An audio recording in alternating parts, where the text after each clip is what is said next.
سلامات عني حبلي كوراتن فتواتن تخطاتلتي مدف سابوين تايمس لمون كم تلمود نساعت الزحرنا يوم حصرتنا وانا نزلنا مزينات حزنا لكم مسينا لنا نسنا مكتالكم نقدم فلما قنطاتهم نباخم كنبل كابز السر سومون حليفو زركب برهانه قبر قرقز زلو اوانا وكونتات زملكت صوصي حوريتا بصحنا له زرزرو نباخم كنبلينا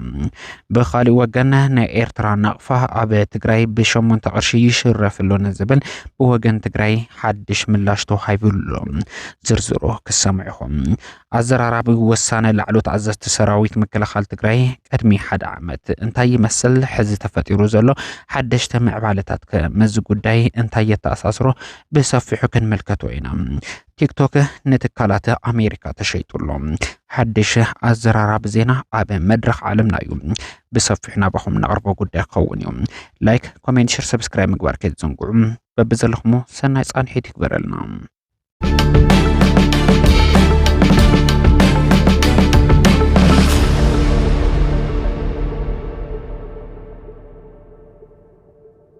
چاینا وتکال زخونه به بایت دانس زت مسرت تیک توک دحر نوح زبل عمتات گوتتن وتتن ناب امریکا کم زتشت تگلیسو امریکا ن تیک توک ندحنته حدقه ایو بزبل مخناتم انت زیت شیت له اب امریکا کگدو زبل قوام حزاس عیبم دحر نوح زبل مگوتات کید فردی اب مودعتا ناب امریکا کم زتشت ایو زتگلص چاینا وتکال زخونه بایت دانس نز گودایزی عمتات كراخرلو الدحر مزنح عاب موداتا نسب سلطانات أمريكا إيدو زحابة يمثل 81.1 مئتاوي واننت ناي تتكال ويقع ناي تيك توك نتكالات أمريكا بعلكم بشطه لما عنتي ترقاقي صلو 19.9 مئتاو ترحدما بايت دانس تيك توك ونينو قلص المخانيو زي تقلص بنبر بريزيدنت أمريكا جو بايدن تيك توك نتكالات أمريكا نخشيت زي تجمرة صاطم عب مرحنة دونالد ترامب ونزقصل انتخون بترقاقامي أو أمريكا نخ قد زتفلالي وسانتات والأقوان تخابم دونالد جي ترامب جن بب سلستورحم نتأجد كنا وح بمقبار عب موداتا تكال بايت دانس تيك توك نتكالات أمريكا نخشيت صاطي دونالد ترامب فرع أفريم 81.1 مئتاون أمريكا ونانيت تيك توك تخون العدل كم زي تفترة لما عنتي بملك سبر زينات تسمع لهم تيك توك نمحبرو ميديا عالمنا كاب زي تقوصاصرو بركز زبولو سعابتي كاب زلوم تكالات اتحاد انتخون اب امريكا زركبو تتقمتون ناب 172 مليون زصقع مخانمون تتقيسيوم قدمي حد عمته لك كم زعلته لعلقور زخونو عززت سراويت مكلخال تግራይ ታሪካው ዝተብሓለ ውሳነ ኣመሓላሊፎም ኣይተጌታቸው ረዳ ንውድብ ሕወሓት ብምጥላመን ብምክሓድን ኣብ መሪሕነት ትግራይ ጸላዋይ ዝተብሓለ መንቀስቃስ ምጅማሩ ሲዒቡም እቲ ኩነታት ዝኸደሉ ዝነበረ መንገዲ ዘጨነቆም ለዓሎት ኣዘዝቲ ሰራዊት ምክልኻል ትግራይ ህጹጽ ኣኼባ ብምክያድ ድሕሪ ንውሕ ዝበለ ጉተት እውን ናብ ውሳነ ዝበጽሕሉ ታሪካዊ ዕለት እያ እዛ ዕለት እዚኣ ህዝቢ ትግራይ ንምድሓን መሪሕ ውድብ ሕወሓት እውን ካብ ምፍራስ نخمتراف زتجبره تاريخ وسانة كم زخنه ينقرلو لعل خور زخون عززت سراويت مكلخال تقري عبز على تزيئة زحلف ووسانة ون اي تجيتها شورد دازمر حلو كوجل بلسقنا كم زخونه زنقرلو حيلي كابه تقري تسراري قوة الزخالة العلت مخانون ينقرلو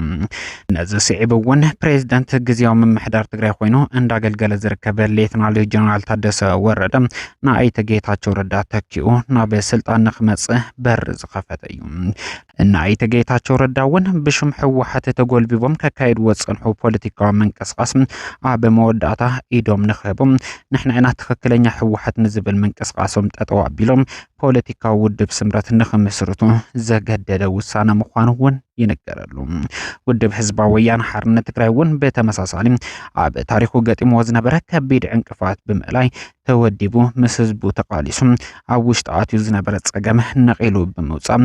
ዳግም ኣብ መድረኻው ቃልሲ ሰላማዊ ፖለቲካዊ ቃልሲ በዓወት ዝወጽሉ ግዜ ምዃኑ እውን ينقرن لعلوت عززت سراويت مكلخال تግራይ ጥር 15 ዘሕለፈ ውሳነ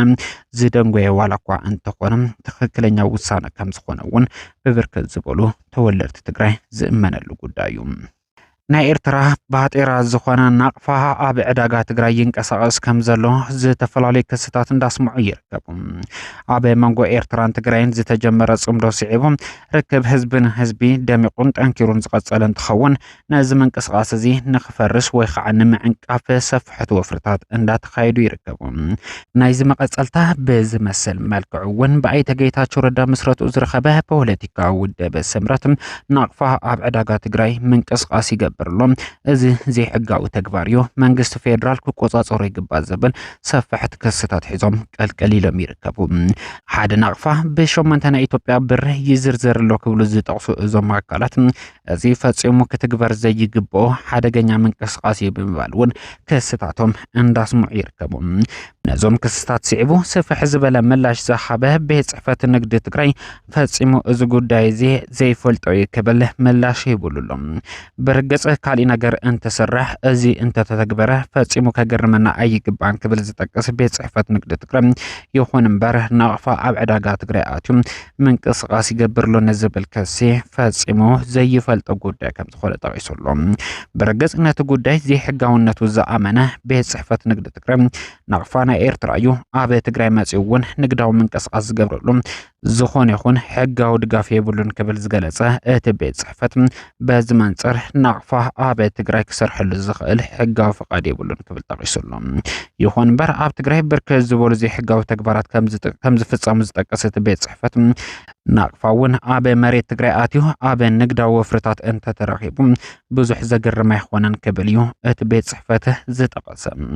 ይኹን እምበር ፌደራል መንግስቲ ነዳዲ ናብ ኤርትራ ይሰግርሎም ነጋዶ ትግራይ እውን ጥረ ገንዘብ ይሓብኡለው ዝብል ክስታት ብምቕራብ ኣብ ልዕሊ ትግራይ ዕፅዋን ክባን ንምክያድ ዝጀመሮ ምንቅስቓስ ንምርጓድ ብወገን ስምረት ብተደጋጋሚ ዝዝርጋሕ ዘሎ መግለፂ ሓደገኛ ምዃኑን ንህዝቢ ፈጺሞም ሓልየት ዘይብሉ ውሳነ ብምባል ኣንጻር ፖለቲካዊ ውድብ ስምረት ሰፍሕቲ ክስታት እንዳቕረበ ይርከብ። አክቲቪስት ብርሃነ ገብረገርግስ ንንውሕ ዝበሉ እዋናት ደሃዩ መጥፍኡ ስዒቡ ኣብ ማሕበራዊ ሚድያ ኣዘራራቡ ኮይኑ ካብ ዝቐነየ ጉዳያት እቲ ሓደ ምንባሩ ዝዝከር እዩ። ከም ዝፍለጥ ብርሃነ ገብረገርግስ ልፍዓት ተስፋለኒ ወይ ከዓ ሰብ ዝሰዓነ ሰብ ኣብ ሽረ ኣብ ዝርከብ ስላሰ ጥሪ ንኸብዕል ናብ ሽረ ዝኣተወ እንትኸውን ኣብ ትሕቲ ቀይዲ ከም ዝኣተወ እውን ተጠቒሱ እዩ።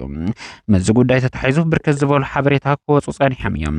ከም ዳዊት ከበደ ዝበሉ ጋዜጠኛታት ድማ ማዕሰርቲ ብርሃነ ገብረገርግስ ግዚያዊ ምምሕዳር ትግራይን ፖሊስ ኮሚሽን ትግራይ ዘይፈልጦ እዩ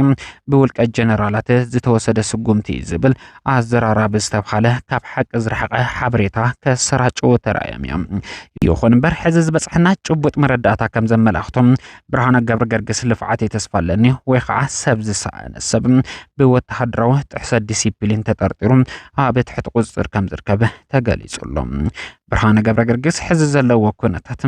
ኣብ ምፅራይ ከም ዝርከብ ዝተገለጸ እንትኸውን ብምኽሪ ወይ ከዓ ብመጠንቀቕታ ናይ መልቃቕ ዕድሉ ሰፊሕ ምዃኑ ተገሊጹሉ።